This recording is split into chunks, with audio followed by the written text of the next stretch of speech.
Hey guys, how's it going and welcome back. I thought I'd put the armor crate up first so you know what's going on with this computer. Check out my HP laptop video.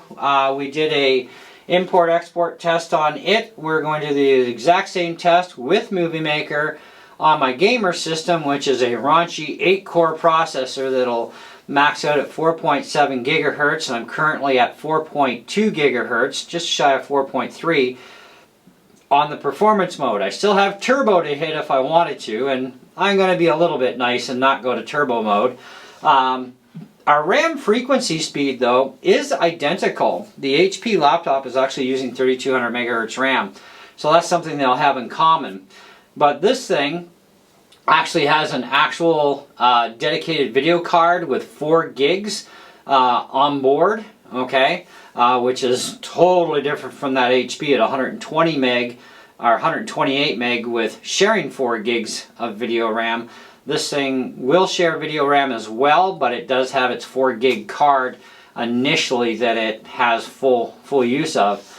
And the interesting part here is Windows is using up about just shy of 7 gigabytes of RAM before firing up Movie Maker. So it does chew up a lot of RAM on this machine, and this machine has 32 gigs of RAM in it, and a really super fast NVMe. So we'll see how long it takes for this thing to actually run the exact same program of Movie Maker, doing the exact same file in and out. So let's grab this, and I will be fast forwarding because it's going to take a bit, but we will have all the timer information regardless for you, so we don't have to stop the camera.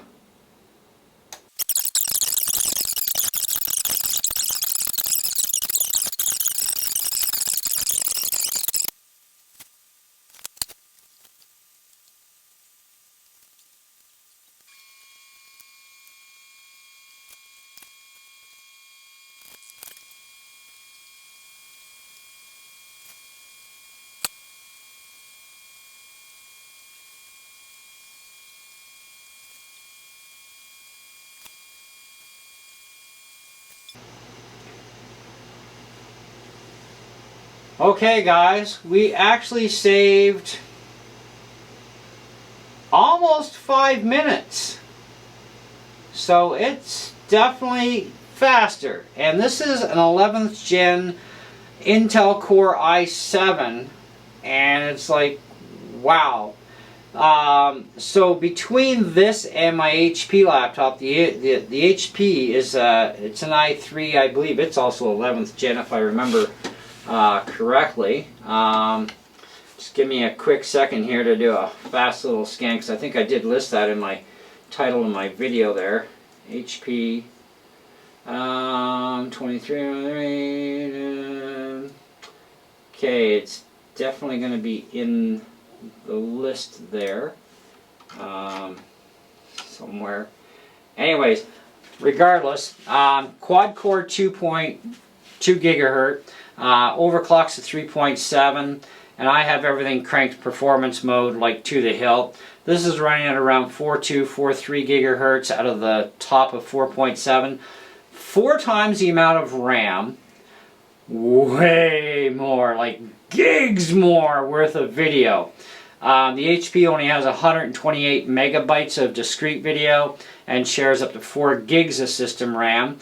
Both of the machines have the same RAM speed of DDR4, 3200 megahertz, but this machine has 32 gigabytes of RAM, a 4 gig NVIDIA 3050 in it, and of course the Core i7, which is really kicking some serious snot, but apparently not so well when it comes to video editing. It's really not. 5 minutes is definitely quicker. Okay, it definitely is quicker by about 5 minutes. That does save you some time, and doing the same resolutions, same exact file. Just let me. I'm just trying to find some here.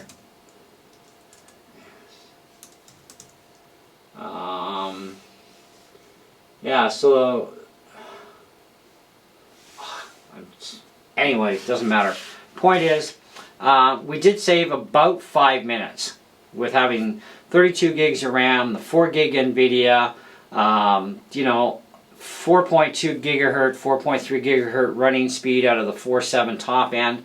I probably should have gone top end at 4.7 in full turbo mode, because basically the HP ran its turbo mode at max, and the fans were running in both machines. The fan was a little quieter in the HP, a little bit louder in this one. Mind you, this one's got a lot more fans in it too, and bigger, so they're going to be a little noisier. But otherwise, the noise level wasn't too bad. It wasn't screaming craziness or anything, so that was fine. But yeah, I'm actually kind of impressed. This did the job 5 minutes quicker. I figured it would be a little bit faster, but I was hoping for, you know, maybe a lot faster than saving 5 minutes, because when you're talking a quad-core processor with a base of 2 gigahertz versus a 8-core processor with a base, I believe this one's 3.2 if I remember right. Overclock of 3.7 on the HP, overclock of 4.7 on this, if we allow it to go that high. You know, 32 gigs of RAM versus 8 gigs. Windows 11 chews up 7 gigs of RAM just on my Asus 17 Tuf, and I don't know exactly how much RAM is being chewed by Windows 11 on the HP.